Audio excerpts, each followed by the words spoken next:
अस्सलाम वालेकुम जी। Welcome to week 8 day 2। उम्मीद आप सब खैरियत से होंगे, ठीक ठाक होंगे। अच्छा, कल आपकी जो पीडीएफ थी वो मेरा ख्याल है प्रॉपरली अपलोड नहीं हो सकी, मैंने दोबारा से कर दी है। ठीक है। मुझे ये भी अंदाज़ा हो गया है कि आप में से बहुत सारे ऐसे लोग हैं जिन्हें कल वक्त ही नहीं मिला उसे देखने का। अगर आपने देखा होता तो आपको प्रॉब्लम आती तो आप बताते। ठीक है। तो जितने लोगों ने देखा उन्होंने बताया, और उनके कहने पे हमने अभी वो दोबारा अपलोड कर दी है। ठीक है जी। वैसे अच्छी बात है आप लोगों की, बंदा जरा देर से ही देखे, को मसले मसाइल जब ठीक हो जाए फिर आप देख लें। ठीक है जी। अच्छा जी, आज हम लोगों ने छोटे छोटे काफी सारे टॉपिक्स कवर करने हैं, लेकिन आज के दिन का जो आगाज है वो मैंने कल आपको बताया था। कल सबनेटिंग की मैंने कहा था थोड़ी सी रिवीजन कर लेते हैं। तो कुछ सवालात मैंने एक दो क्लास में करवाए थे, वो एक पूरी फाइल आप लोगों के साथ मैंने शेयर कर दी हुई है, आपके फोल्डर में पड़ी हुई है, सबनेटिंग एमसीक्यूज के नाम से। आपको जब वक्त मिले आप उन क्वेश्चंस को देखिएगा। मेरा ख्याल है को 15-20 के करीब सवाल होंगे या ज्यादा होंगे, मैंने गिने नहीं हुए। ठीक है। उसमें एक पेज पे क्वेश्चन है, नेक्स्ट पेज पे उसका सोल्यूशन भी है, और उसको उन्होंने एक्सप्लेन भी किया हुआ है। ठीक है।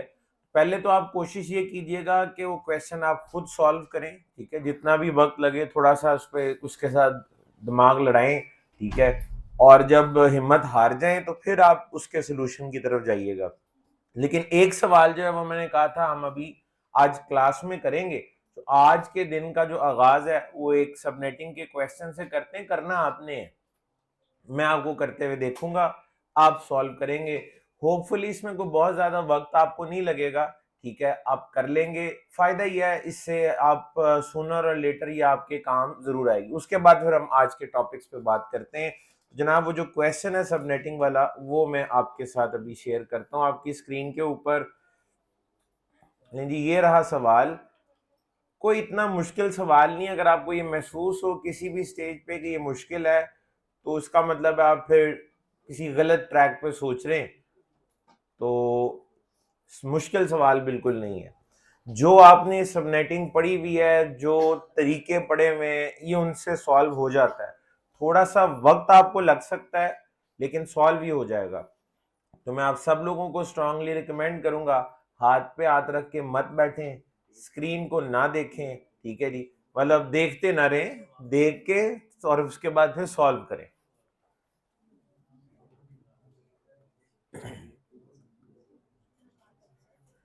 ऑनलाइन वाले भी और जो यहाँ कैंपस में है, ये सवाल आप सब लोगों के लिए।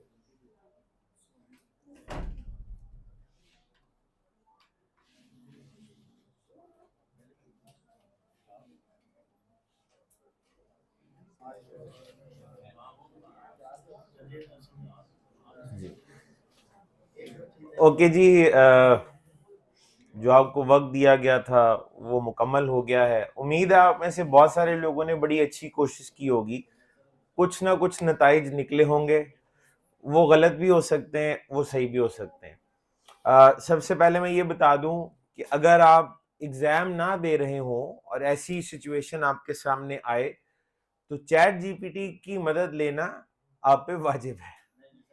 नहीं नहीं, वो जरूरी है, आपको चैट जीपीटी का इस्तेमाल करना चाहिए। मैंने शायद आपकी क्लास में अगर ये बात नहीं की तो मैं दोहरा देता हूँ कि अगर आप इस तरह की प्रॉब्लम्स को कोई टूल यूज करके, चैट जीपीटी जैसे हमारे पास आज के दौर में है, अगर आप उसे यूज करके ऐसी प्रॉब्लम्स को सॉल्व कर लेते हैं तो बड़ी अच्छी बात। ठीक है। वो बिल्कुल आपको करना चाहिए। लेकिन जाहिर है एग्जाम में हमारे पास ऐसी सहूलत मैसर नहीं होती, तो वहां पे फिर हमें कैलकुलेशंस खुद ही करनी पड़ती हैं। वहां पे तो किसी किस्म का कोई सिंपल सा भी कैलकुलेटर भी अवेलेबल नहीं होता। लिहाजा अगर इस तरह का कोई सवाल आ जाए तो वो हमें खुद ही सॉल्व करना पड़ता है मैनुअली। हमें रफ काम करने के लिए एग्जाम में बोर्ड और मार्कर दिया जाता है जिससे हम रफ वर्क कर सकते हैं, और हमें रफ वर्क करना पड़ता है कुछ क्वेश्चंस के लिए। ठीक है जी। तो इस सवाल को सॉल्व करते हैं। वैसे तो सबनेटिंग का बिल्कुल बेसिक सबनेटिंग का क्वेश्चन है, जैसे सवाल आपने किए थे, है तो ये एग्जैक्टली वैसा। और अगर इसको वक्त लगा के किया जाए तो ये उस तरीके से मुकम्मल तौर पे किया भी जा सकता है, ठीक है। लेकिन अगर इसको थोड़ा सा कम वक्त में आप मैनेज करना चाहें तो उसका तरीकाकार भी मौजूद है, वो मैं अब आपको सिखाता हूं। सबसे पहले तो जी एक बेस नेटवर्क आईडी आपको गिवन थी, अगर आप वो सबनेटिंग के जो 6 स्टेप्स आपको बताए थे, अगर आप वो भी फॉलो कर लेते ध्यान से, तो तब भी ये सवाल आसानी के साथ सॉल्व हो सकता है। तो आपको सबसे पहले जी एक बेस नेटवर्क आईडी दी हुई है 150.100.80.0। हम इसको उसी तरीके से सॉल्व करते हैं जो हम लोगों ने सीखा हुआ है, ठीक है। जहां पे शॉर्टकट आज लगाने की जरूरत हुई वो मैं आपको बता दूंगा कि किस हद तक इसमें शॉर्टकट इस्तेमाल किया जा सकता था। स्टेप नंबर 1 हमारा होता है जी बेस नेटवर्क आईडी, वो आपको या तो गिवन होती है या आपको खुद से चूज करनी होती है, यहां तो गिवन थी। तो 150.80.100. ये नहीं है, 150.100.80.0/20, ये आपकी बेस नेटवर्क आईडी है। पहला स्टेप हो गया। दूसरा स्टेप आपको क्या बताया था, ये जो कुछ भी लिखा है इसको बाइनरी में लिख दें आप। तो 150 की बाइनरी होती है 128, 64 नहीं चाहिए, 32 भी नहीं चाहिए, 16 चाहिए, 144 हो चुका है। क्या हो गया जी 144। अच्छा बाकी रह गया 6, 6 के लिए देखें 8 भी नहीं चाहिए, 4 और 2 चाहिए और 1 भी नहीं चाहिए। ये 150 की बाइनरी। 100 की बाइनरी कैसे लिखेंगे, 128 नहीं चाहिए, 64 चाहिए, 32 चाहिए, 96 हो गया। 4 आपको और चाहिए, 16 भी नहीं, 8 भी नहीं, 4 चाहिए, 2 और 1 भी नहीं चाहिए। 80 कैसे लिखते हैं, 80 के लिए 128 नहीं चाहिए, 64 चाहिए, 32 भी नहीं चाहिए, 16 चाहिए, ठीक है जी। 64 और 16 80 होता है और बाकी सारे जीरो हो जाएंगे, और फोर्थ ऑक्टेट तो सारे का सारा वैसे ही जीरो है। लेकिन जी 2 स्टेप हो गए। तीसरा स्टेप मैंने आपको कहा था आपके सवाल के गलत या सही होने का फैसला ये तीसरा स्टेप किया करेगा। दर्जी की मिसाल भी दी थी, ठीक है। मार्किंग, ठीक है, marking of network and host portion, marking of network and host portion. इस वक्त नेटवर्क की बिटें 20 हैं, आपने पहली बिटें, और मैंने कहा था कॉन्टिन्यूटी का एक रूल होता है, नेटवर्क की बिटें हमेशा पहले वाली होती हैं और जो बाकी बिटें वो सारी होस्ट की होंगी। तो इसमें होस्ट बिट्स की तादाद 8 और 4 कितने होते हैं जी 12, 12 होस्ट बिट्स हैं और 20 इसमें नेटवर्क बिट्स हैं, 20 इसमें नेटवर्क बिट्स है। तो नेटवर्क बिट्स की तादाद 20 और होस्ट बिट्स की तादाद इसमें 12 है। सबनेटिंग में क्या होता है जी, नेटवर्क की बिटें बढ़ानी होती हैं और होस्ट की बिटें कम करनी होती हैं। इसके लिए एक फॉर्मूला था स्टेप नंबर 4 में, 2 raise to power small n is equals to capital N। आपको हमेशा इनमें से कुछ ना कुछ जरूर गिवन होगा। तो आप अपने सवाल पे अगर नजर डालें तो पहली लाइन में ही कैपिटल N की वैल्यू लिखी हुई। उसने कहा था जी सिर्फ 64 सबनेट्स होने चाहिए, उसने अंग्रेजी में यूं कह दिया अगर 64 हो, तो मतलब यही है वो आप बनाएंगे तो होंगे ना, ऐसे थोड़ी हो जाएंगे। तो 64 सबनेट्स, तो कैपिटल N की वैल्यू 64 है। अब 2 की पावर क्या रखें कि 64 आंसर आए, 2 की पावर 6 जो है उसका जवाब 64 होता है। तो स्मॉल n इज 6, ठीक है जी। आपको नेटवर्क में 6 बिटें बढ़ानी है और होस्ट से 6 बिटें कम करनी है। नेटवर्क बिट्स हो जाएंगी 26 और होस्ट बिट्स रह जाएंगी 6, ठीक है जी। अच्छा अब ये जो 2 नंबर्स आए हैं ना, इनसे आपके कुछ सवालों का जवाब तो आप स्ट्रेट अवे यहां से दे सकते हैं। Number of network bits, prefix length या सबनेट मास्क एक ही चीज होती है, मानते हैं? वो छठा स्टेप नहीं आज कस्टम सबनेट मास्क वाला, तो वो तो आप यहां से निकाल सकते हैं। अब नेटवर्क की बिटें कितनी हो जाएंगी 26, तो 26 बिटें अगर ऑन कर दी जाएं और बाकी 6 ऑफ कर दी जाएं, ठीक है जी, तो बल्कि आप कर ही लें, इसको अधूरा ना ही छोड़े, मैं यहाँ पे लिख देता हूं, ठीक है जी। तो 1 1 1 1 1 1 1 1 8 बिटें होंगी पहली, ठीक है जी। इनको आपने क्या कर दिया, एक सेकेंड, अब ठीक है, 16 24 25 और 26, तो नेटवर्क वाली आपने 26 बिटें क्या कर दी हैं ऑन, और होस्ट वाली जीरो कर देंगे। 1 2 3 4 5 6 7 8, ये आपका कस्टम सबनेट मास्क। आपको याद है वाइल्ड कार्ड मास्क भी एक चीज होती है, इसको उलट कर देना, इन्वर्स कर देना, नेटवर्क बिट्स ऑफ और होस्ट बिट्स ऑन। खैर वो मैंने आपसे पूछा तो यहाँ पे नहीं था, कोई रिक्वायरमेंट तो नहीं थी, ठीक है। तो आपने सबनेट मास्क की बताने 255 255 255 डॉट, ये वाली दो बिटें ऑन हो 128 प्लस 64, तो आंसर क्या आता है 192। अच्छा अब जरा ये देखिएगा, यहां पर होस्ट बिट्स कितनी निकली थी 6, तो आपको वो फॉर्मूला याद होगा 2 raise to power host bits minus 2, तो 2 की पावर 6, 64 माइनस 2, क्या जवाब आएगा 62। क्या 62? 62 यूजर्स पर सबनेट, 62 यूजर्स पर सबनेट। वो जो सवाल मैंने आपको दिए थे ना उन पे एक नजर डालते हैं। पहला क्वेश्चन देखें, calculate subnet mask if there are 64 bits 64 subnets, क्या हमने ये निकाल लिया है? इसका जवाब है 255 255 255 डॉट 192, ये हो गया।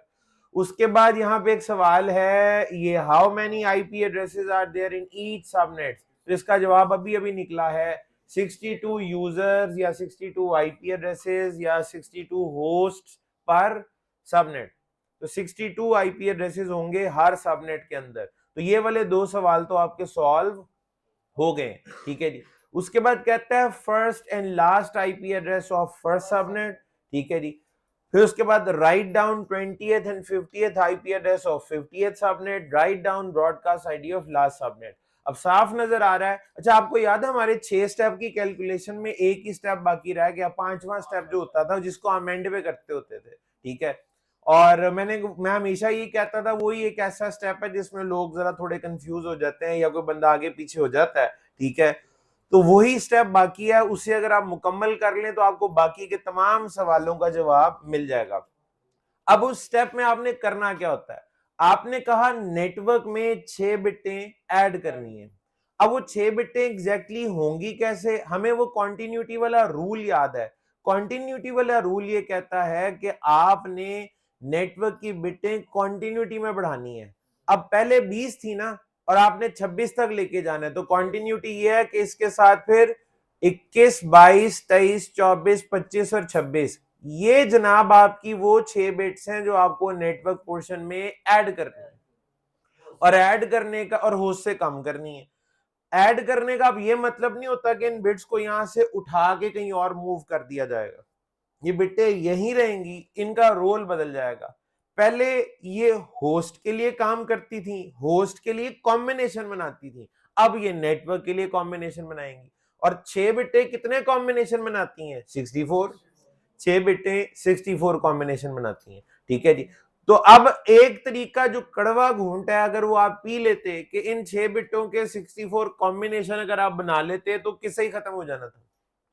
इसमें डेफिनेटली वक्त लगेगा और अक्सर लोग इसी में कंफ्यूज हो गए होंगे कि यार ये इतने ज्यादा कॉम्बिनेशन अब बैठ के कौन बनाए। अगर आप बना लें, अगर आप कंफर्टेबल हैं, आपको बनाने आते हैं, बनाने तो आते हैं, अगर आप थोड़ा सा टाइम लगा के अगर बना लेते हैं फिर तो आपने मसले ही खत्म कर दिया ना, वो तो फिर पीछे रह कुछ नहीं जाएगा, सारे सवालों का जवाब मिल। जब 64 सबनेट सामने लिखे होंगे तो पता लग जाएगा इनमें पहले वाला कौन सा है, पता लग जाएगा इनमें आखिरी वाला कौन सा है, पता लग जाएगा इनमें 50वां सबनेट कौन सा है, वो सामने आ जाएगा, ठीक है। तो हमने अब ना थोड़ा सा कोशिश ये करनी है इस स्टेप के अंदर कि अगर किसी तरह से कोई वक्त बच सकता है तो बचा लें।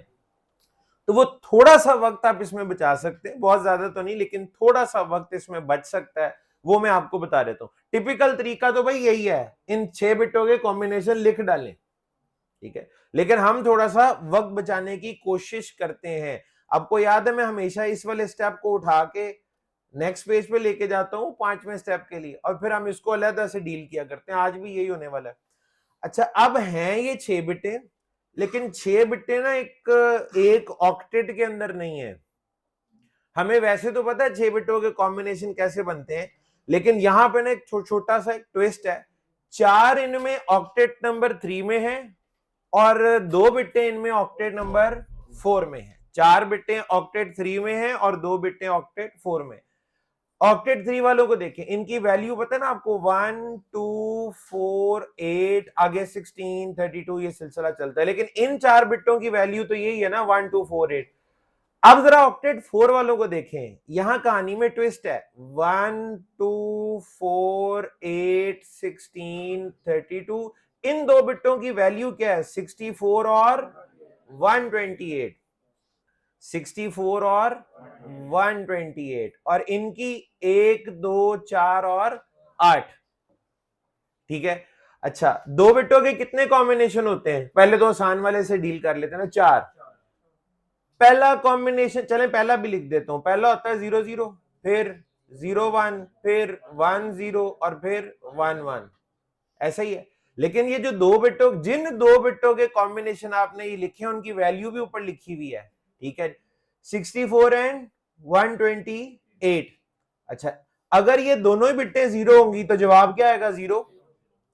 0 1 के बारे में क्या ख्याल है? ये 1 कौन सी वाली बिट है? 64, तो इसका मतलब है ये 64 है, मानते हैं। अगला कॉम्बिनेशन देखें, ये कौन सी बिट 1 है? 128 वाली, 128, और एंड पे दोनों 1 है, कौन सी दोनों 1 है? 128 और 64 वाली, तो जवाब आएगा 192। भाई चौथे ऑक्टेट में ना यही 4 नंबर आने हैं, चौथे ऑक्टेट में नंबर यही 4 आने हैं, 0 64 128 एंड 192।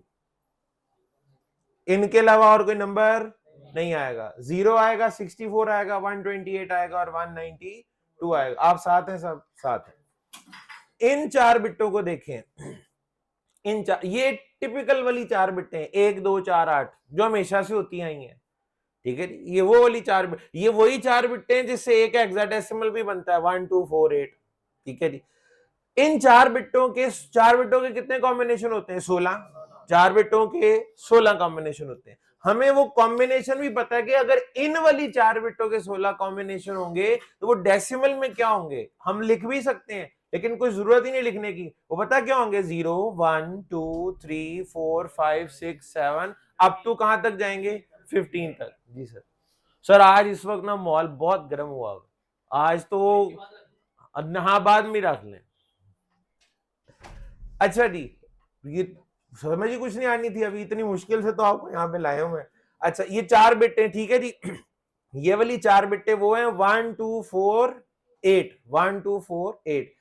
इनके जब आप कॉम्बिनेशन बनाएंगे तो 16 कॉम्बिनेशन बनेंगे, और वो बनेंगे भी कौन से? 0 1 2 3 4, कहां तक? 15 तक। 0 से 15, तो ये 16 नंबर बनते हैं ना, 0 से 15, 0 से 15 ये 16 नंबर बनते हैं।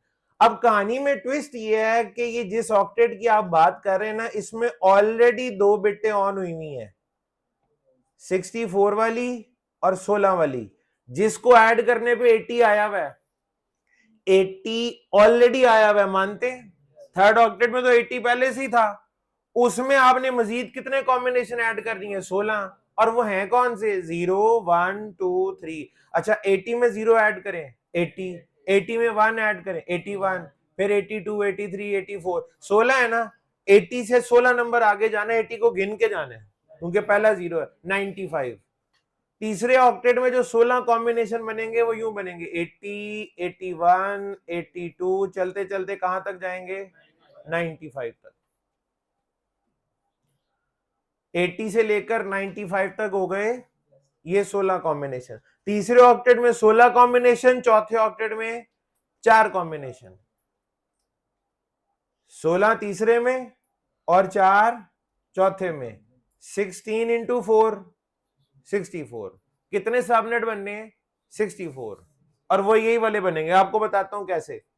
यहां से 80 पिक करें, 80 के साथ चौथे ऑक्टेट के 4 कॉम्बिनेशन बनेंगे, 80.0 80.64 80.128 80.192, 4 हो गए। अच्छा, अब अगले 4 कैसे बनेंगे? 81.0 81.64 81.128 81.192, 8 हो गए। अगले फिर 4 कैसे बनेंगे? 82.0 82.64 82.128 82.192। ये सिलसिला इस तरीके से चलता जाएगा। 64 सबनेट आप पूरे लिखने चाहे ना डेसिमल में, अच्छा वो डेसिमल में भी तो इतने ज्यादा लिखने का दिल नहीं करता। हालांकि हम डायरेक्ट आंसर्स पूरे पूरे लिख सकते हैं। अब 64 तक गिनती लिखनी है ना, लिख सकते हैं हम, लेकिन लिखने का दिल नहीं चाह रहा। जरूरत भी नहीं है, उतना लिखें जितना उसने पूछा है। उसने एक सवाल किया था पहले सबनेट के बारे में, एक सवाल किया था पहले सबनेट के बारे में। भाई पहला सबनेट क्या है? 80.0, 80.0। पहले यानी कि पहली सबनेट आईडी क्या बनी, पूरी लिखते हैं ना, 150 डॉट आगे 100.80.0/26/26। इसकी ब्रॉडकास्ट आईडी कैसे निकलेगी? तवज्जो चाहिए जरा, ये वाली बिटें ऑन करनी पड़ेंगी ना, उस वाली,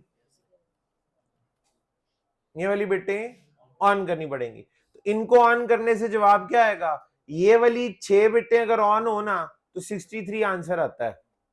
ये ऑन हो तो आंसर 63 आता है, ये ऑन हो। और मुझे वैसे भी पता है, आपको मैंने शायद बताया हुआ है, अगले नेटवर्क से पहले पहले आपकी ब्रॉडकास्ट आईडी होती है।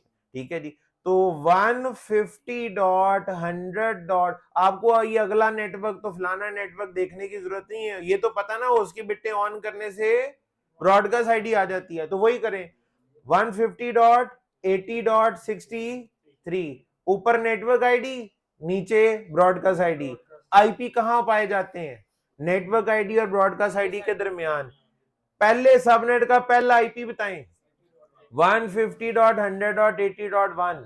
आखिरी बताएं, 150.100.80.62। क्या हम इसके पहले सवाल का जवाब दे सकते हैं? दूसरे का, sorry, first and last IP address of first subnet. हो गया? 5 में से 3 सवाल हो गए। अब हम पता किधर जा रहे हैं? सीधा 5वें पे, 5वें सवाल पे आ जाए। कहां पे आ जाए? 5। कहता है write down broadcast ID of last subnet. मसले कोई नहीं, write down broadcast ID of last subnet. क्या हमें लास्ट सबनेट का पता है? 95 डॉट इधर से 192, तो 150.100.80.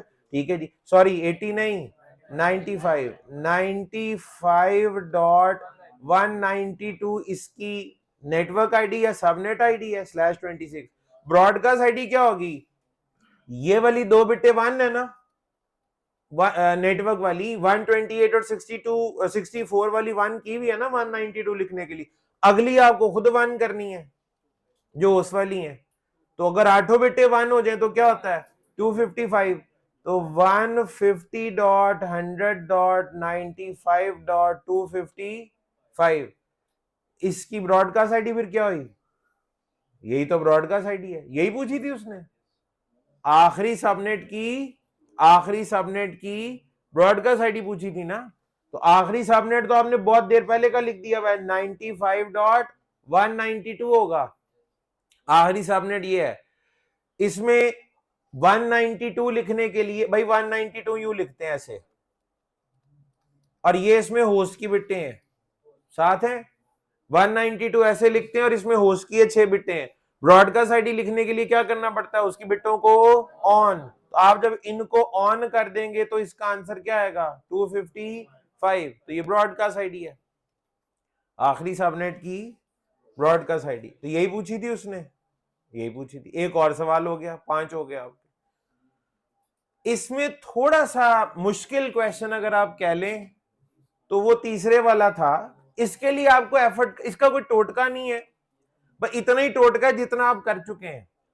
भाई 64 सबनेट आप एग्जैक्टली लिख सकते हैं ना डेसिमल में? एक आप लिख लें, फिर उनमें गिन लें 50वां कौन सा है। ठीक है, एक तो है गिन लें और 50वां निकाल लें। और अगर आप चैट जीपीटी से कर रहे हैं ना, वो मतलब उसको तो समझाना भी एक काम है, उसको उससे आप ये सवाल इस तरीके से करवाएंगे, पूरी स्टेटमेंट नहीं लिख के दे सकते आप उसे। बेस नेटवर्क आईडी लिखने के बाद कहेंगे ये बेस नेटवर्क आईडी है, इसमें 6 बिटें बढ़ा के 64 कॉम्बिनेशन बनाओ और मुझे डिस्प्ले भी करो। आमतौर पर ये होता है कि अगर टेक्स्ट बहुत लंबा हो तो वो आपको छोटा सा हिस्सा शो करा के कहता है इस तरह से बन जाएंगे। आप उसको कहेंगे नहीं, पूरे 64 डिस्प्ले करो। अब जब वो 64 डिस्प्ले करेगा ना तो इनकी इंडेक्सिंग साथ हुई होती है, 1 2 3 4 5 6 7, तो वहां से 50वां आराम से पकड़ा जाएगा। ठीक है, लेकिन आपको मैं एक तरीका बताता हूं। आपको नेटवर्क आईडीज का तो आइडिया हो गया ना, यहां से देख के नंबर कि किस तरह से कॉम्बिनेशन बनेंगे। आप पहले सबनेट से अगर 50वें की तरफ जाएंगे तो सफर लंबा है, अगर आखिरी से वापस आएंगे तो सफर छोटा है, आखिरी से 64th से अगर आप 50 के ऊपर आएंगे तो ये रास्ता छोटा है। हम यूं कर लेते हैं, हम उल्टा चलते हैं और 50 तक जल्दी पहुंच जाएंगे हम, ठीक है जी।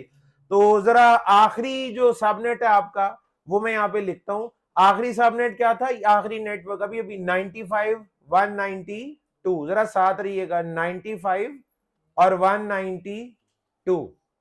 उसके बाद क्या था, 192 से पीछे आए ना 128 है ना जी, 128, ये देखिए 192 128 64 0, 192 128 64 0, कितने हो गए?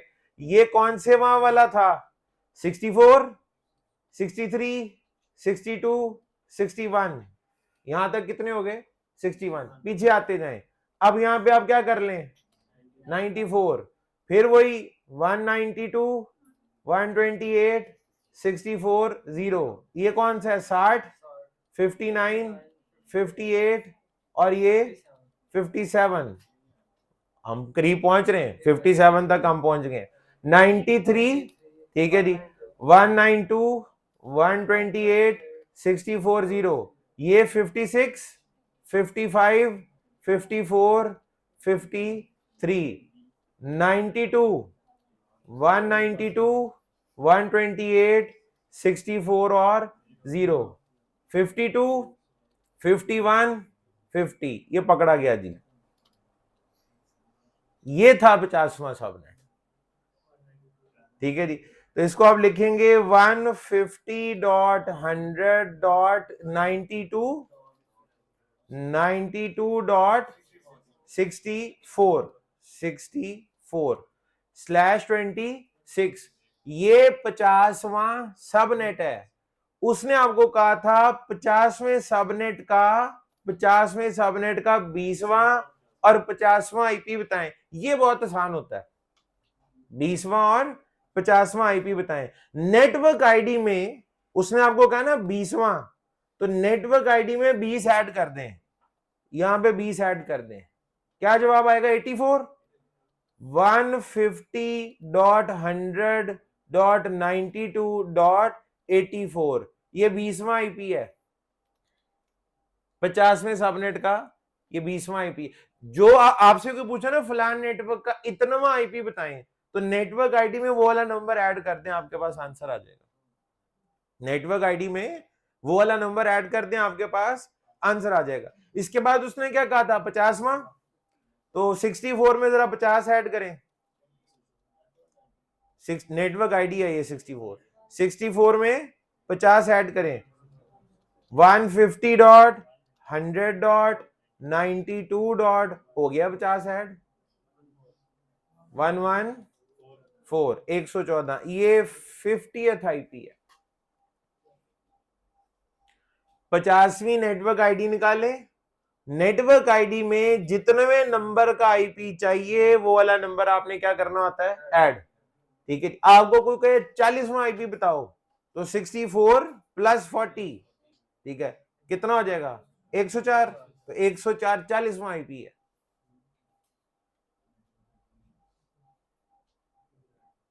यहां थोड़ी सी खामोशी हो गई, कोई बात नहीं, जिंदगी में नसीबो फराज तो आती रहती। अच्छा, इसका कोई और शॉर्टकट नहीं है भाई, बाइनरी में नहीं लिख रहे तो डेसिमल में तो लिखना है। अब आप कहें लिखना भी नहीं है, कुछ भी नहीं करना, कुछ तो करना है भाई, ठीक है जी। और सारे नंबर भी लिखने की जरूरत नहीं है, थोड़ी सी बंदा यहाँ पे अगर अकल लड़ा रहे तो कम से कम काम कर सकते में आप टास्क पूरा कर सकते हैं। एक तो था 64 सबनेट पूरे लिख लेते जिसकी जरूरत नहीं थी, तो आपने उतने लिख लिए जिनकी आपको जरूरत थी। वो सबनेट मिल जाए तो आगे उस सबनेट का आईपी ढूंढना मुश्किल काम नहीं है। याद रखिएगा क्या करना होता है, नेटवर्क आईडी में वो वाला नंबर ऐड कर दो तो आपके पास जवाब आ जाएगा, फलाने नेटवर्क का इतनवा आईपी, ठीक है जी। नेटवर्क आईडी में वो नंबर ऐड कर लो तो उतनवा आईपी आपके सामने आ जाएगा। समझ आई है? ये आखिरी वाले पार्ट को छोड़ के बाकी समझ आ गई। आखिरी वाला भी कोई इतना मसला नहीं था, मैंने आपको कहा भाई 64 सबनेट बनते थे। अच्छा, जब मैं सबनेट लिख रहा था उस वक्त सारे कहते हैं हाँ हाँ हाँ सही है। एक है बाइनरी में लिख लें, वो लंबा काम है, एक है डेसिमल में लिख लें। तो मैंने डायरेक्ट डेसिमल में लिखने का आपको 64 सबनेट आप कैसे लिख सकते थे वो तरीका बता दिया, लेकिन मैंने लिखे नहीं क्योंकि जरूरत नहीं थी। उसने पहले का सवाल पूछा था, उसने आखिरी का पूछा था, जो कि ऑब्वियस नजर आ रहे थे। 50वां सबनेट नजर नहीं आ रहा था। मैंने कहा यार आखिरी सबनेट का पता ना, उल्टा चलना शुरू कर देते हैं, 50 जल्दी आ जाएगा। पहले से 50 की तरफ आता तो सफर लंबा था। मैंने कहा 64 से वापस चलते हैं 50 की तरफ, तो हम जल्दी पहुंच गए। आपके सामने ही मैंने लिखा है, ठीक है जी। तो आप जल्दी 50 पे पहुंच जाएंगे और आप उसका आंसर दे सकेंगे। इम्तिहानात में अक्सर इतनी डिफिकल्टी लेवल का भी सवाल नहीं आता, उतना आता है जितने कल दिखाए थे। ये मैंने शायद आपको जिक्र किया हो, किसी यूनिवर्सिटी में किसी स्टूडेंट को प्रोजेक्ट मिला था, उसने मुझे भेज दिया सॉल्व करने के लिए। मैंने उसको तो कर दिया, लेकिन मैंने कहा क्लास में बाकी लोगों को भी फायदा हो जाएगा, तो मैंने तब से ये संभाल के रखा हुआ है, ठीक है। तो ये बकायदा पूरा प्रोजेक्ट था जो कि पूरी क्लास को मिला हुआ था करने के लिए। आप लोगों ने तो आंखें बंद करके कर लिया और हुआ नहीं फिर भी, लिहाजा आंखें खोलनी चाहिए, लेकिन काफी हद तक कर लिया होगा, ठीक है। तो अच्छी बात है। देखें, ये सिर्फ ये एहसास ही दिलाना था कि कुछ चीजों को रिवीजन की जरूरत होती। इस बहाने रिवीजन हो गई, इस बहाने जरा पता लग गया वो 6 स्टेप्स कौन से थे, ठीक है। हर वक्त तो बंदा तैयार नहीं होता ना किसी, आओ जी सब नेटिंग करा लो मेरे से, आवाजें लगा रहे हो सब नेटिंग करा लो, सब नेटिंग करा लो, ठीक है। तो बहरहाल आपको थोड़ा सा आइडिया मिल गया होगा कि बड़ा क्वेश्चन आ जाए तो जरा हैंडल करना मुश्किल हो जाता है। ऐसे में टूल्स यूज करने चाहिए अगर आप इंडस्ट्री में काम कर रहे हैं। मैं स्ट्रांगली रिकमेंड करूंगा, ये सवाल आप खुद ना ही करें तो अच्छा है। इंडस्ट्री पॉइंट ऑफ व्यू, आप किसी कैलकुलेटर का इस्तेमाल करें, आप चैट जीपीटी का इस्तेमाल करें, ठीक है जी। और उसको ना जरा तफसील पूरी बतानी पड़ती है।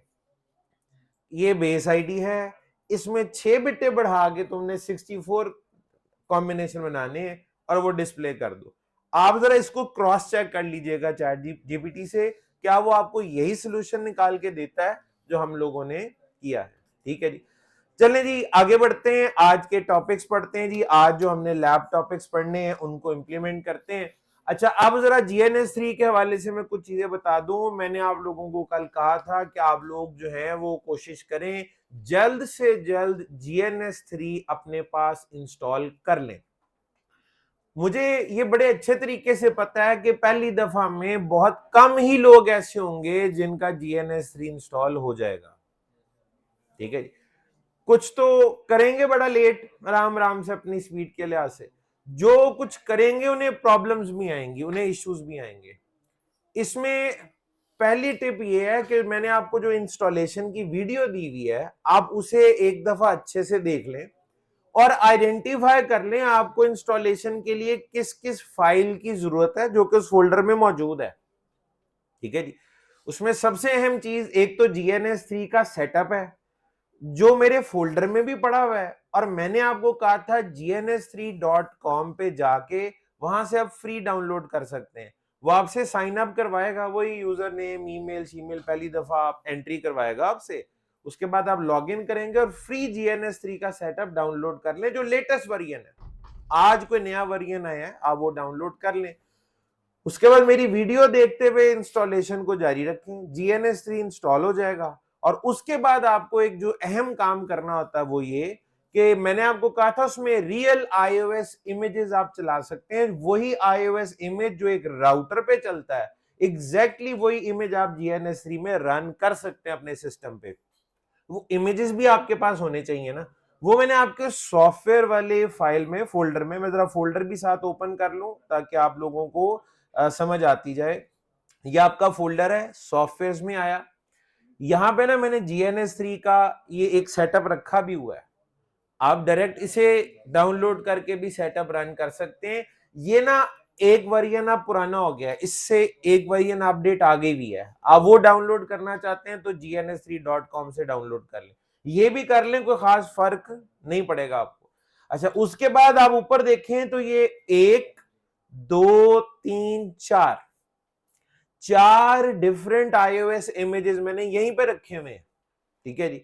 इनमें एक 2600 सीरीज है, इनमें एक 3600 सीरीज है, इनमें दो 7200 सीरीज के हैं।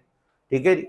तो ये मैंने इमेजेस यहां पे, इनमें से आप 7200 सीरीज को बेशक डाउनलोड ना करें, क्योंकि उसका एक राउटर चलाने के लिए 7200 सीरीज का एक राउटर चलाने के लिए 512 MB यानी आधे GB की रैम रिक्वायर्ड होती है।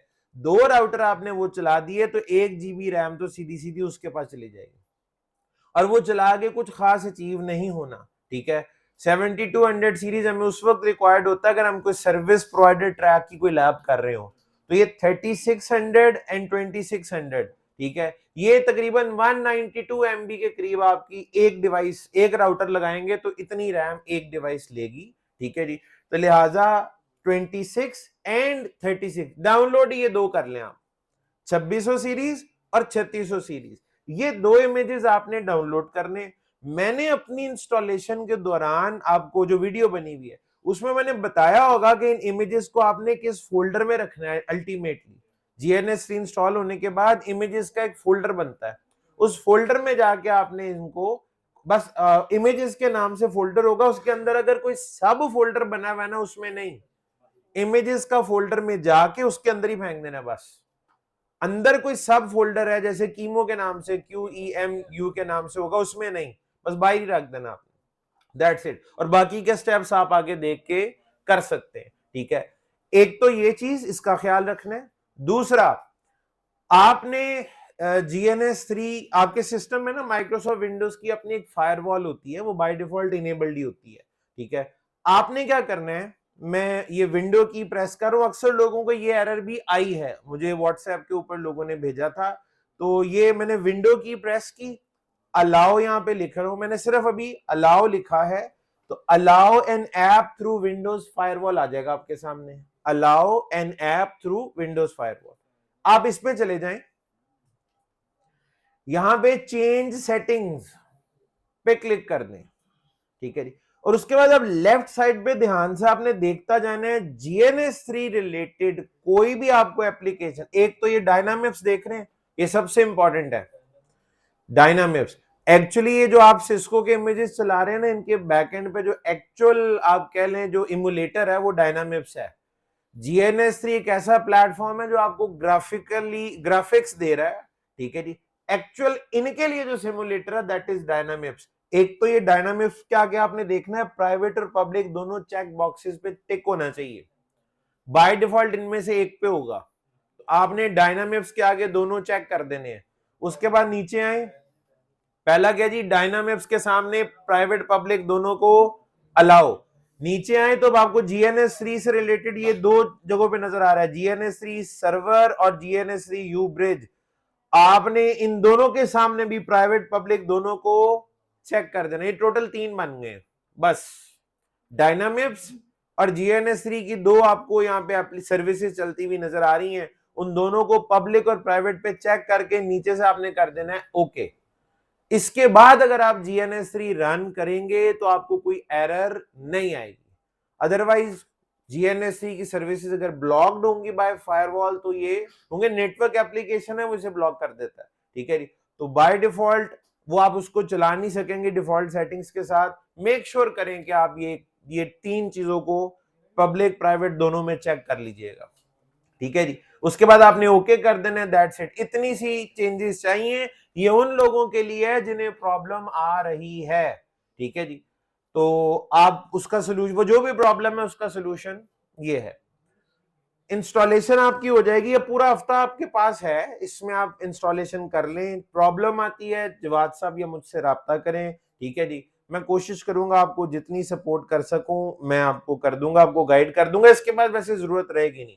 अगली बात जो सबसे इंपॉर्टेंट है, आज के बाद जितनी भी हमने नेटवर्क एप्लीकेशंस इस्तेमाल करनी है, जैसे GNS3 है, आपने, ये मैंने GNS3 इंस्टॉल किया हुआ है, आपने GNS3 को जब भी चलाना है राइट क्लिक करें और उसके बाद रन एज एडमिनिस्ट्रेटर।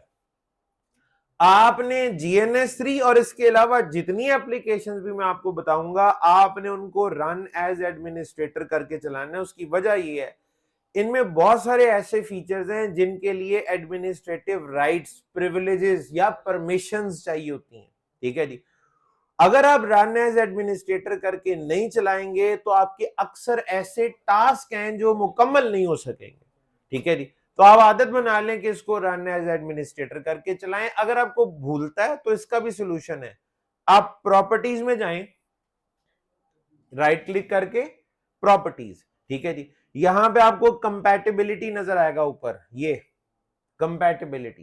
कंपैटिबिलिटी में यहां पे एक चेक बॉक्स है, run this program as an administrator, run this program as an administrator, और इसको आप कर देंगे इसके बाद चेक करके यहां से अप्लाई।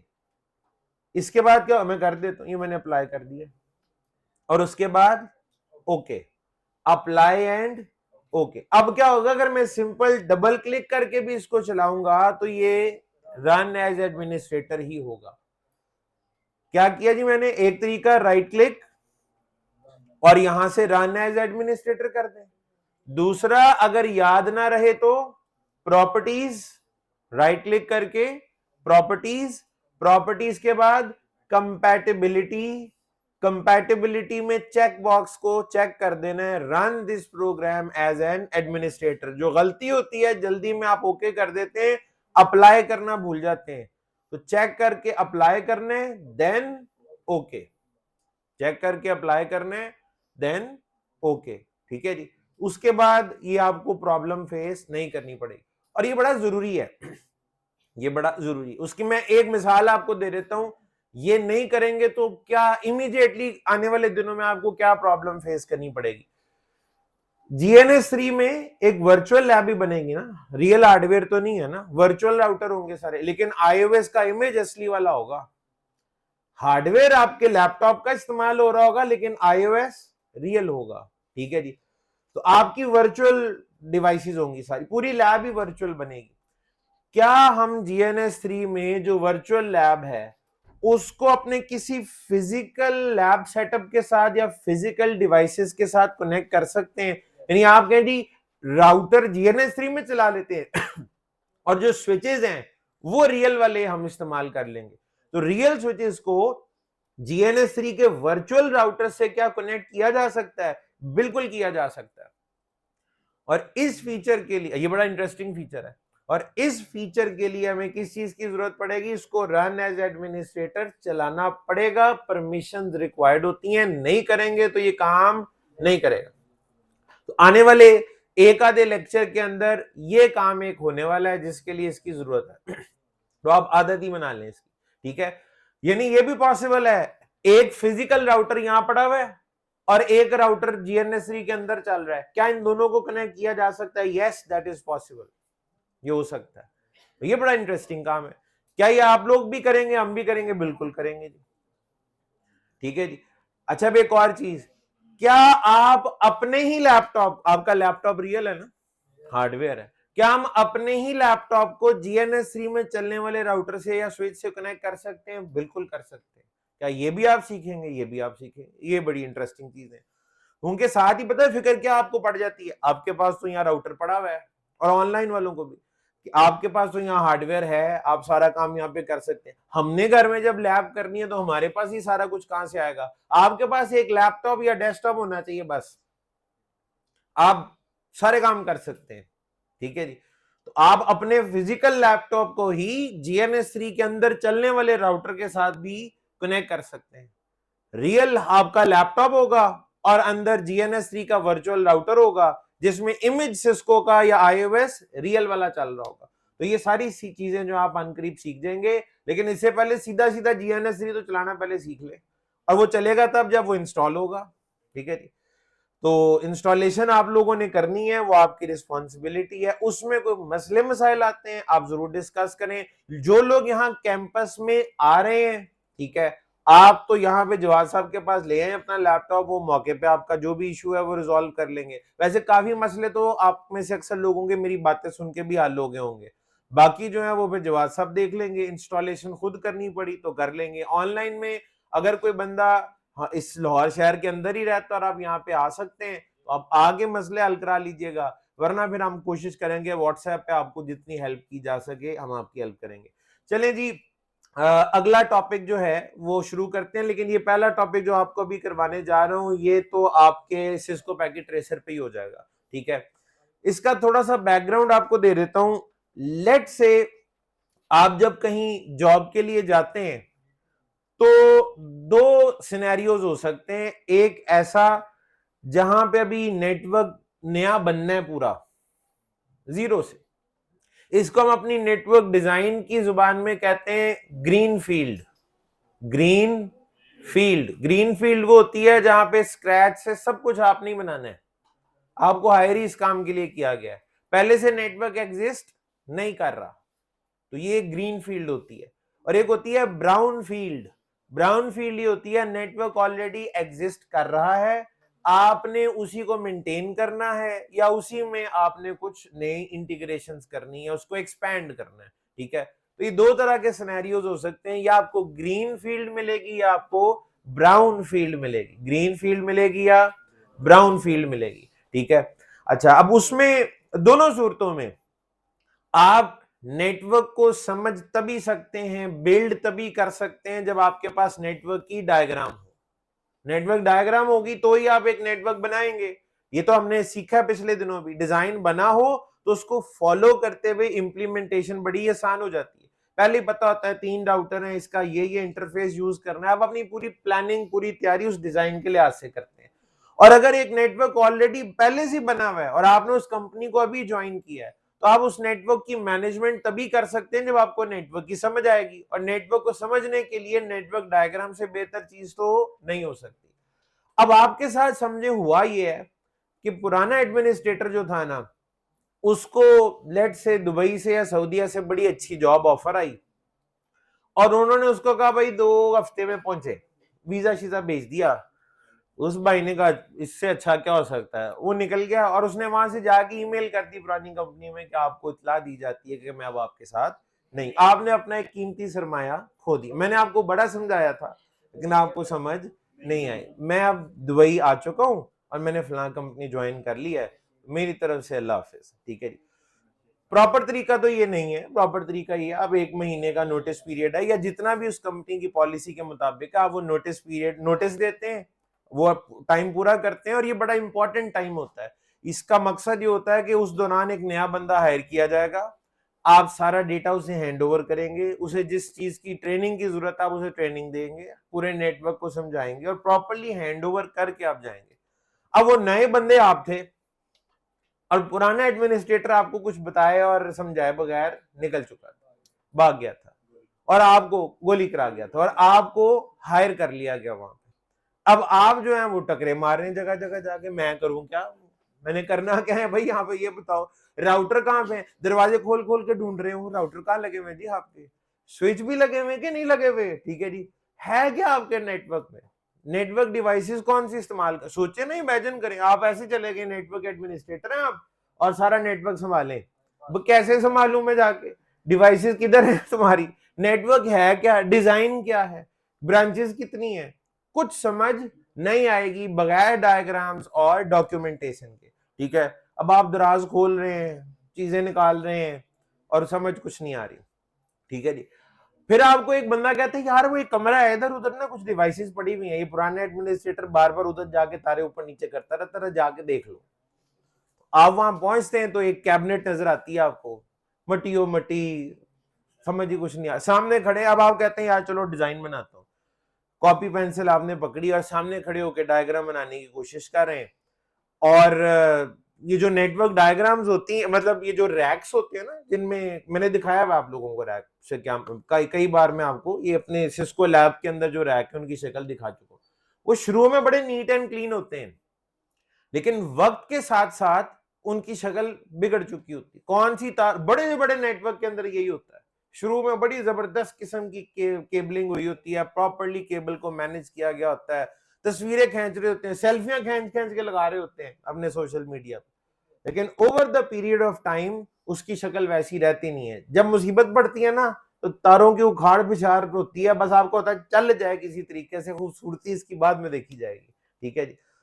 तो वो आप उसके सामने खड़े होते हैं और आप कहते हैं अच्छा यार ये एक लगता है ये एक राउटर है, ठीक है, इससे ये केबल निकल के पता नहीं किधर जा रही है, वो आप तारे पकड़ पकड़ के उसको फॉलो कर रहे होते हैं। एक दो को तो ट्रैक कर लेते हैं, उसके बाद सर पकड़ के बैठ जाते हैं कि समझ कुछ नहीं आ रहा कि ये डायग्राम क्या बनी हुई, अब क्या करें इसके साथ, ठीक है जी। तो अब क्या करें, यानी डायग्राम तो चाहिए और बन नहीं रही आपसे, आप क्या करने की कोशिश कर रहे हैं, खुद बनाने की कोशिश करें, एडमिनिस्ट्रेटर कोई काम खुद करने की कोशिश करे, उसको हम क्या कहते हैं, स्टैटिक या मैनुअल। आप मैनुअली डायग्राम, इंफॉर्मेशन मैनुअली इकट्ठी करने की कोशिश कर रहे थे, आप नेटवर्क डायग्राम बनाने के लिए इंफॉर्मेशन मैनुअली या स्टैटिकली इकट्ठे करने की कोशिश कर रहे हैं, जो कि आपको, और वो मुश्किल ही लगनी है, जो काम हम करते हैं हमें कभी आसान लगा इस तक नहीं, और उसमें गलती के चांसेस भी हैं, आपसे गलती हो सकती है। तो अगर कोई चीज स्टैटिकली ना हो पा रही है, उसका कोई ना कोई भी डायनामिक सोल्यूशन तो होता है, और डायनामिक सोल्यूशन में कोई ना कोई प्रोटोकॉल होता है जो हमारी हेल्प कर देता है। आपको इस वक्त जरूरत किस चीज की, आपको इंफॉर्मेशन चाहिए जिसकी मदद से आप नेटवर्क डायग्राम बिल्ड कर सकें, वो इंफॉर्मेशन आपको आप प्रोटोकॉल्स भी लाके दे सकते हैं। ये इंफॉर्मेशन लाके देने के लिए हमारे पास दो प्रोटोकॉल्स हैं इस वक्त, ठीक है जी। हम चूंकि सिस्को प्लेटफॉर्म पे काम कर रहे हैं, तो हम सबसे पहले सिस्को का अपना एक प्रोप्राइटरी प्रोटोकॉल है, जो सिस्को की अपनी मलकियत है, मैं सबसे पहले उसका जिक्र करूंगा। उसका नाम है जी सीडीपी। सीडीपी से बनता है Cisco discovery protocol, Cisco discovery protocol, Cisco discovery protocol. इसके नाम से ही पता लग रहा है कि ये आपके नेटवर्क में सिर्फ उन डिवाइसेस को डिस्कवर करके आपको बताएगा जो सिस्को की हैं, और अगर कोई नॉन सिस्को डिवाइसेस हैं तो ये उनकी इंफॉर्मेशन आपको डिस्कवर करके नहीं दे पाएगा। तो इसका मतलब है आपकी डायग्राम तो मुकम्मल नहीं बन सकेगी, अधूरी बनेगी। सिस्को वाला पार्ट तो आप मुकम्मल कर लेंगे, लेकिन बाकी चीजें तो रह जाएंगी। तो कोई ऐसा प्रोटोकॉल भी होना चाहिए जो सिस्को और नॉन सिस्को सब पे सपोर्टेड हो, तो ऐसा प्रोटोकॉल भी मौजूद है, उसका नाम है LLDP, link layer discovery protocol, link layer discovery protocol, link layer discovery protocol, LLDP, CDP and LLDP, ठीक है जी। इन दोनों का ताल्लुक OSI या TCP/IP मॉडल की लेयर 2 के साथ है। ये आपने याद रखना है, ये बहुत सारे एग्जाम्स और इंटरव्यूज में पूछा जाता है। Both are layer 2 protocols, CDP भी और LLDP भी, सिस्को डिस्कवरी प्रोटोकॉल भी और लिंक लेयर डिस्कवरी प्रोटोकॉल, दोनों के दोनों लेयर 2 प्रोटोकॉल्स हैं। इसका यह मतलब भी है कि ये आपके नेटवर्क में मौजूद किसी भी लेयर 1 डिवाइस को डिस्कवर नहीं कर सकेंगे। कम से कम उस डिवाइस का इंटेलिजेंस लेवल जो है वो लेयर 2 एंड अबव होना चाहिए। लेयर 2 हो या उससे ऊपर जो भी हो, सब काबू आ जाएंगी, यानी उस डिवाइस में लेयर 2 होनी चाहिए। यानी अप टू लेयर 3 में भी लेयर 2 होती है, अप टू लेयर 7 में भी लेयर 2 होती है, मेरे लैपटॉप में भी लेयर 2 है, राउटर में भी लेयर 2 है, स्विच में भी लेयर 2 है, इस एक्सेस पॉइंट में भी लेयर 2 है। हब में लेयर 2 नहीं है, हब नहीं पकड़ा जाएगा, ठीक है, हब डिस्कवर नहीं हो। हब को तो आप यूं ही समझ ले जैसे एक केबल है, वो तो ना भी पकड़ा जाए तो कोई मसले वाली बात नहीं है, ठीक है जी। तो Cisco discovery protocol, link layer discovery protocol, ठीक है, दोनों के दोनों लेयर 2, इन दोनों का आप इस्तेमाल कर सकते हैं। मैं दोनों की आपको इंप्लीमेंटेशन और दोनों से किस तरह से आपको इंफॉर्मेशन मिलती है दोनों दिखाऊंगा, अभी लैब के साथ आपको दिखाता हूं, ठीक है। सबसे पहले कुछ थ्योरेटिकल डिस्कशन कर लेते हैं। इन दोनों के काम करने का तरीका बिल्कुल सेम है, कोई फर्क नहीं है, दोनों बिल्कुल एक तरीके से काम करते हैं। दोनों में से किसी एक प्रोटोकॉल का बिहेवियर अगर आपको समझ आ जाए, दूसरे का ऑटो पे समझे आपको समझ आ जाएगा। मैं जरा सीडीपी की का काम करने का तरीका आपको समझाता हूं, हाउ सीडीपी वर्क्स। मिसाल के तो अच्छा, सिस्को की अमूमन जितनी भी डिवाइसेस है ना, मेजॉरिटी पे सीडीपी एनेबल्ड होता है by default. LLDP by default enabled नहीं होता, करना पड़ता है। सीडीपी बाय डिफॉल्ट सिस्को की अक्सर डिवाइसेस पे, राउटर्स पे, स्विचेस पे, एक्सेस पॉइंट्स पे, आईपी फोन्स पे एनेबल्ड होता है। सिस्को की अक्सर डिवाइसेस पे सीडीपी एनेबल्ड होता है। अब ये करता क्या है, लेट्स से अगर मैं एक राउटर हूं ना सिस्को का, तो मेरे ऊपर सीडीपी एनेबल होगा। मैं क्या करूंगा, मैं एक सीडीपी अपडेट बनाऊंगा। लेयर 2 पे फ्रेम होता है ना, लेयर 2 पे फ्रेम होता है, टेक्निकली एक फ्रेम होगा जिसका नाम क्या है, सीडीपी अपडेट। एक फ्रेम है जिसका नाम सीडीपी अपडेट है। और इस अपडेट में मैं क्या क्या कुछ शामिल करूंगा, लिखता जाता हूं। इसमें मैं अपना होस्ट नेम लिखूंगा, मेरा नाम क्या है, यानी होस्ट नेम क्या कॉन्फ़िगर्ड है मेरे ऊपर। उसके बाद मैं अपनी कैपेबिलिटी लिखूंगा कि मैं एक राउटर हूं या स्विच हूं या जो भी डिवाइस, ठीक है जी। अपनी कैपेबिलिटी लिखूंगा। उसके बाद अपना प्लेटफॉर्म मेंशन करूंगा। प्लेटफॉर्म से मुराद मैं 2800 सीरीज का राउटर हूं या 2600 सीरीज का। सी मीन सिस्को, और 2800 यानी 28 सिस्को का 2800 सीरीज का मैं एक राउटर हूं। ऊपर राउटर मैंने मेंशन कर दिया, तो मैं अपना प्लेटफॉर्म बताऊंगा। उसके बाद मैं जिस इंटरफेस से अपडेट भेजने लगा हूं, उस इंटरफेस की इंफॉर्मेशन ऐड करूंगा। जैसे सीरियल 000 है तो सीरियल 00, मैं उस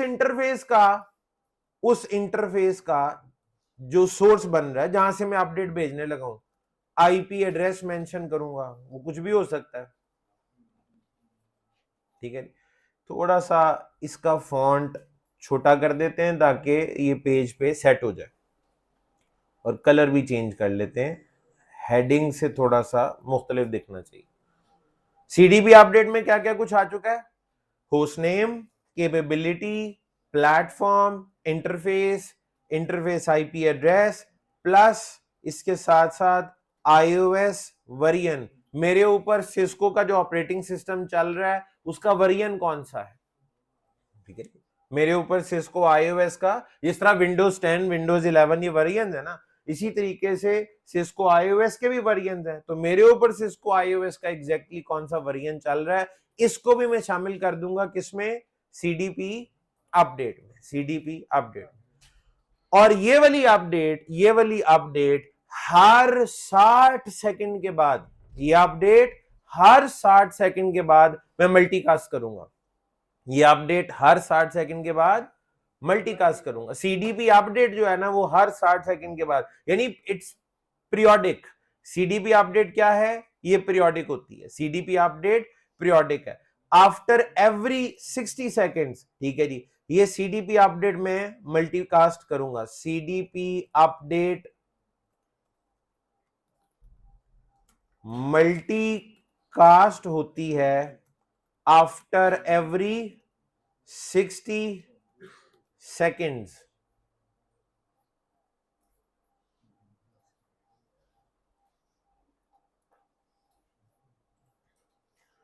सीडीपी अपडेट मल्टीकास्ट होगी आफ्टर एवरी 60 सेकंड। हर 60 सेकंड के बाद सीडीपी अपडेट जो है ये मल्टीकास्ट होती है।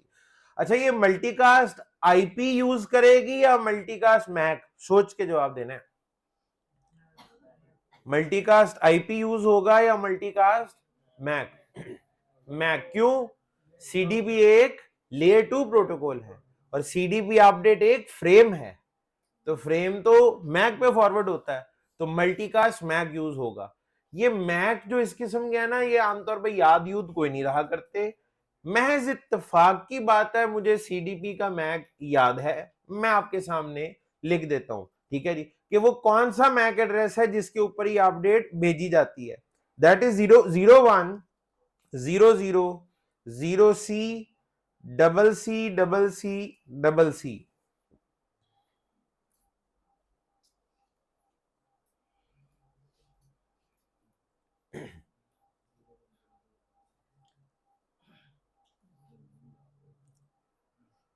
अच्छा, ये वो मैक एड्रेस है, ये वो मैक एड्रेस है जिसके ऊपर सीडीपी अपडेट जो है वो भेजी जाती है आफ्टर एवरी 60 सेकेंड। ये मल्टीकास्ट मैक है, ये मुझे और आपको कैसे पता लग रहा है, मल्टीकास्ट मैक की पहचान क्या होती है।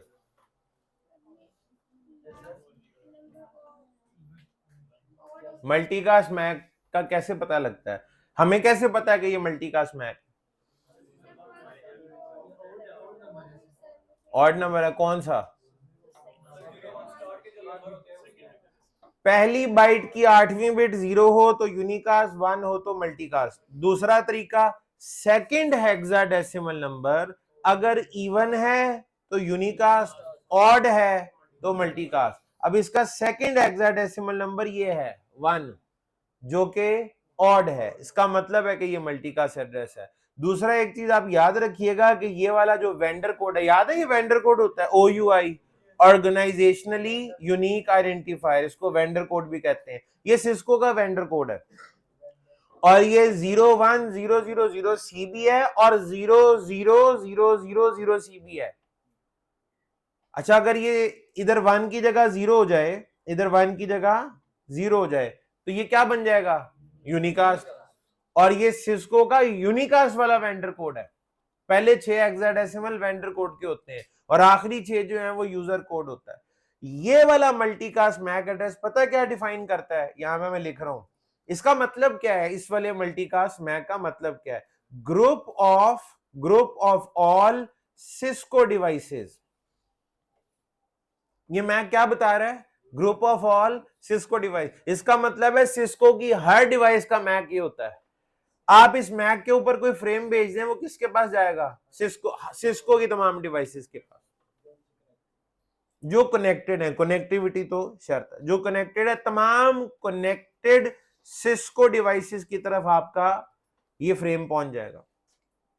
नॉन सिस्को के लिए ये नहीं होगा, नॉन सिस्को के लिए ये नहीं होगा। ठीक है जी।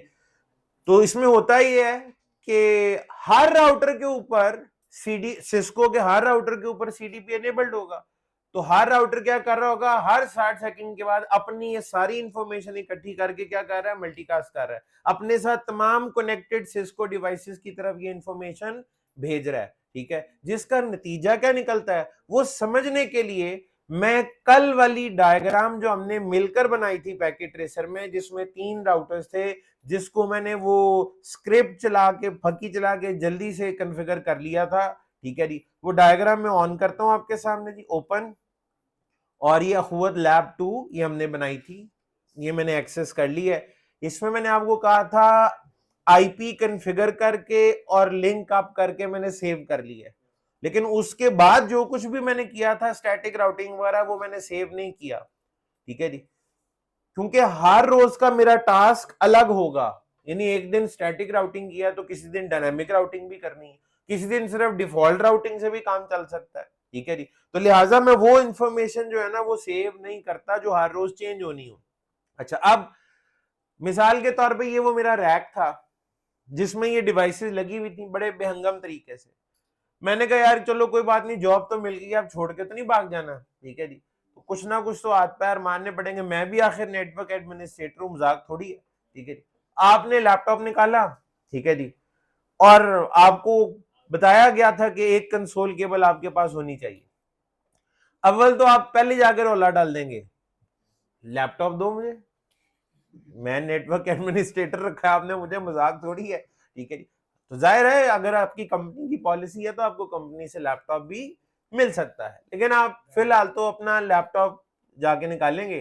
कंसोल केबल आपके पास होनी चाहिए जी, कभी जिंदगी में मोहलत मिले तो हफीज सेंटर से आपको कंसोल केबल मिल, चाहे सारी जिंदगी आपके काम ना आए।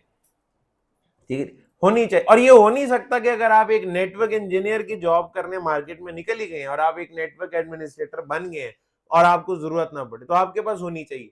घर से बाहर निकलने का वक्त नहीं मिलता तो दराज.pk के ऊपर भी अवेलेबल है, आप वहां से ऑनलाइन ऑर्डर करके मंगवा सकते हैं। ठीक है जी, अच्छा जी, और मेरा कोई कूपन कोड नहीं है, जैसे कोड नहीं है जिससे मुझे पैसे मिलेंगे, मैं आपको मेरा रेफरल कोड डाल देना तो पैसे आएंगे। ठीक है जी, तो मैं वैसे बता रहा हूँ ऑनलाइन आप इजीली परचेज कर सकते हैं, वी सेंटर से भी मिल जाती है और आप इजीली ऑनलाइन भी मंगवा सकते हैं, कोई नायाब किस्म की चीज ये नहीं है।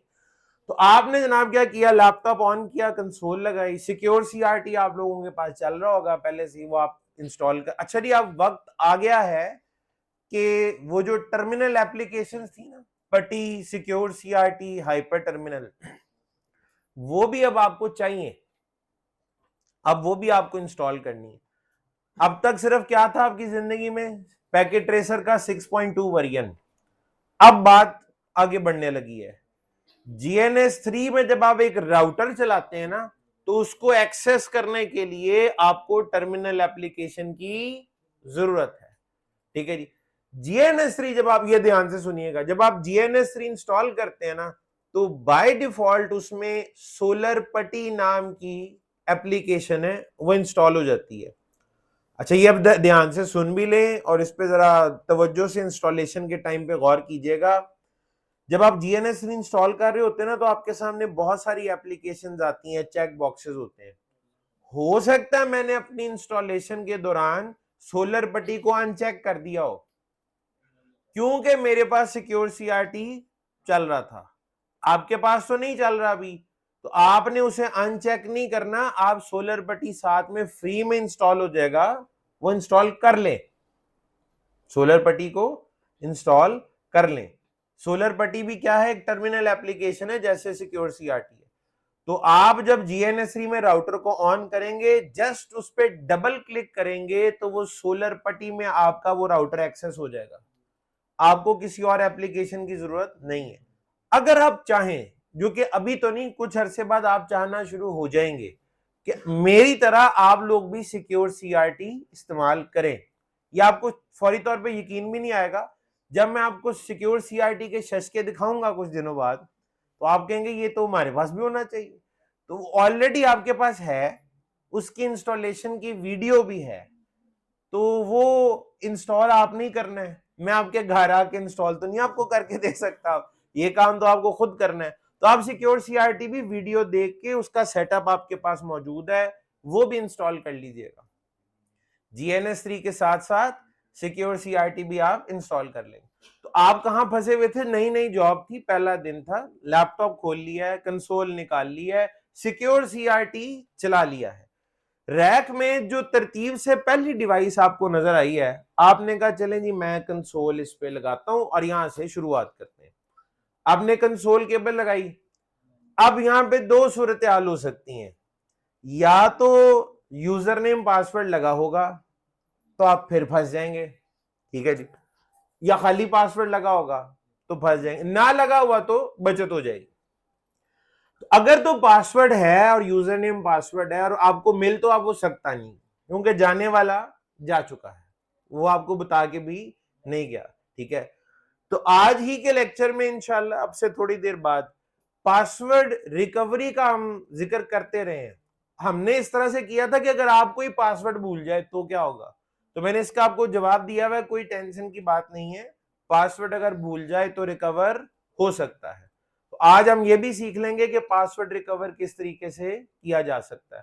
तो अगर आपके रास्ते में पासवर्ड या यूजर नेम और पासवर्ड आ गया है, ठीक है, और आपको नहीं पता, तो दैट इज रिकवरेबल। या वो आपको पता लग जाएगा या वो आपके रास्ते से निकल जाएगा, सारा कुछ आपको सिखा दूंगा, ठीक है जी। तो आपने पासवर्ड रिकवर कर लिया, या पासवर्ड था ही नहीं, राउटर एक्सेस हो गया जी, पहली डिवाइस एक्सेस हो गई, ठीक है जी। उसके बाद मैं कहता हूं नहीं, हमारे रैक में पहली डिवाइस ये थी, आप उसकी CLI में आ गए, ठीक है जी। यहां पे अब आपने कमांड देनी है, इनेबल मोड में आए, और आपको मैं पहले बता चुका हूं, कोई भी पासवर्ड रास्ते में आएगा आप उसे हटा सकते हैं, पर वो आप आज ही इंशाल्लाह ब्रेक के बाद वाले सेशन में सीख जाएंगे। कमांड देंगे जी आप यहां पे, मैंने आपको CDP के बारे में क्या कहा था, सिस्को डिवाइसेस पे बाय डिफॉल्ट CDP इनेबल्ड ही होता है, सिस्को डिवाइसेस पे बाय डिफॉल्ट CDP इनेबल्ड ही होता है। कमांड है जी show CDP neighbours, show CDP neighbours, show CDP neighbours. अब इसकी आउटपुट मुझे क्या नजर आएगी, समझ लें, आउटपुट देखने से पहले समझ जाएं कि आपको यहां पे दिखेगा क्या। ये जो आपका राउटर A है, इसके साथ सिस्को की कौन कौन सी डिवाइस कनेक्टेड है, ये ऊपर एक स्विच भी है ना, ये राउटर B है इधर, और एक राउटर, हमें तो इस डायग्राम को ऑलरेडी पता है ना, ठीक है जी, वहां पे नहीं पता होगा लेकिन यहां तो पता, हम तो अभी सीख रहे हैं। राउटर B पे भी CDP एनेबल है ना, तो राउटर B अपने इस इंटरफेस से हर 60 सेकंड बाद क्या भेज रहा है, CDP अपडेट, जिसमें क्या इंफॉर्मेशन है, इसका होस्ट नेम, इसका इंटरफेस, उसका IP, iOS का वर्जन, इसका प्लेटफॉर्म, सारी डिटेल है ना, लिस्ट पूरी लिखी हुई, वो सारी की सारी इंफॉर्मेशन राउटर A को मिलेगी। राउटर A अपने किस इंटरफेस से रिसीव कर रहे से, सीरियल 0/0/0, राउटर ए आपको दिखाएगा कि मैंने अपने सीरियल 000 पे एक डिवाइस डिस्कवर किया है जिसका होस्ट नेम भी है, उसकी कैपेबिलिटी राउटर है, वो 2800 सीरीज का है, ठीक है, और मेरा इंटरफेस जिसपे मैंने ये रिसीव किया वो सीरियल 00 है। इसका मतलब है मेरा सीरियल 000 उसके सीरियल 00 से कनेक्टेड है। सिमिलरली राउटर सी की अपडेट यहां से आएगी और ए अपने किस इंटरफेस पे रिसीव करेगा, सीरियल 001 पे, और ए आपको अपने सीरियल 001 के आगे राउटर सी की सारी इंफॉर्मेशन दिखा देगा कि मेरे इस इंटरफेस के साथ ये कुछ कनेक्ट हुआ है। और उसके बाद राउटर ए के फास्ट ईथरनेट 0/0 के बारे में क्या ख्याल है, ऊपर स्विच से अपडेट आएगी और स्विच का पूरा प्रोफाइल लिखा होगा कि कैपेबिलिटी स्विच है, host name by default switch का स्विच ही होता है, iOS वर्जन, इंटरफेस, सारी डिटेल दिख जाएगी। तो राउटर ये आपको कितनी डिवाइसेस की इंफॉर्मेशन दे देगा, 3। वो कहेगा नहीं मेरे 3 इंटरफेसेस हैं जिसके साथ मैंने ये सिस्को की डिवाइस डिस्कवर कर ली है, ठीक है। तो जरा चेक करते हैं, और ये इंफॉर्मेशन हर 60 सेकंड के बाद अपडेट हो रही है। सीडीपी से जो आपको इंफॉर्मेशन मिलती है वो कितनी देर पुरानी होती है, मैक्सिमम 1 मिनट पुरानी, मैक्सिमम 1 मिनट पुरानी, यानी लास्ट 1 मिनट में भी अगर कोई चेंज हुई होगी तो वो आपके सामने आ जाएगी, ठीक है। अच्छा, तो राउटर ए पे मैं जाता हूं और वो शो सीडीपी नेबर की कमांड दे रहा हूं जिसमें मुझे वो राउटर ए अपने तीनों नेबर्स की डिटेल दिखाएगा जिसको उसने डिस्कवर किया, एंटर किया, एक टेबल की शक्ल में प्रॉपर तरीके से सारी डिटेल्स आपको यहां पे लिखी हुई नजर आएंगी। इसको मैं पहले तो आपके नोट्स में ऐड कर देता हूं, फॉन्ट थोड़ा सा यहां बड़ा हो जाएगा, कुछ बेहतर नजर आएगा। और अब मैं ये 6 कॉलम्स में जो इंफॉर्मेशन है ये आपको बताता हूं क्या है, ठीक।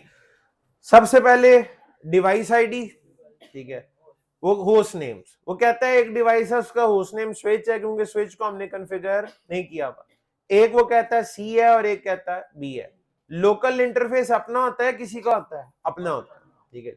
वो कहता है राउटर ए कहता है मैंने अपने फास्ट ईथरनेट 0/0 के साथ कैपेबिलिटी है, इसका मतलब क्या है, स्विच, कहता है मैंने एक स्विच डिस्कवर किया है, उसका प्लेटफॉर्म 2950 है, ठीक है जी, मॉडल उसका 2950 है, और उसका फास्ट ईथरनेट 0/1 मेरे फास्ट ईथरनेट 0/0 से कनेक्ट हुआ है।